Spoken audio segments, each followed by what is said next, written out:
at ClearTax. March 2019 is here, and as you all know, it's a crucial month for all of us to close our books of account and certain statutory compliances. In this video, I want to alert every GST registered person to gear up with some of the important tax compliances. Before I start the discussion, do note that filing status for GST 9 and 9A is available on the government portal from 5th March 2019, which means our reconciliation for the financial year 17-18 now becomes more important. Mark March 2019 in your calendar and reconcile your books of account with the GST return for the financial year 17-18. In case your GST return is not filed, then make sure you file your GST return for financial year 17-18 first, so that you can also file the annual return. As you all know, annual return cannot be filed unless you have filed all of your return for the financial year 17-18. For reconciliation, we at ClearTax have already come up with a solution where you can reconcile your books of account with the GST return in just 2 simple steps. You just have to import your purchases data or the sales data, and then you have to download entire data from the government portal on a single click.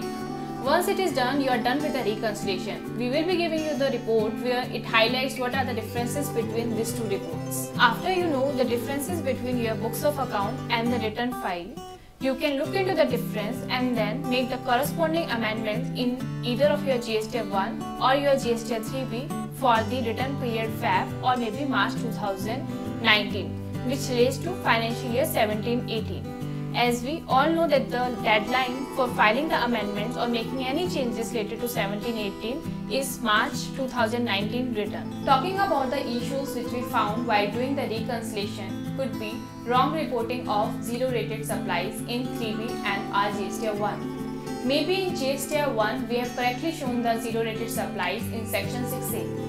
But maybe that is wrong while we were filing GST 3B. We would have shown that under our normal outward supplies instead of showing it at zero rated supplies.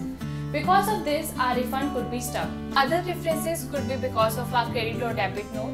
As we all know, in GST 3B, government don't allow us the negative figures. So maybe in particular month we would having the credit note, but we were not able to adjust that because the negative figure was not allowed. But in GST 1, we have correctly shown that. So there could be differences between these 2 set of data while we were doing the reconciliation between our GST 1 and our GST 3. There could be n number of differences like this. But now let's talk about why this March 2019 was important for us.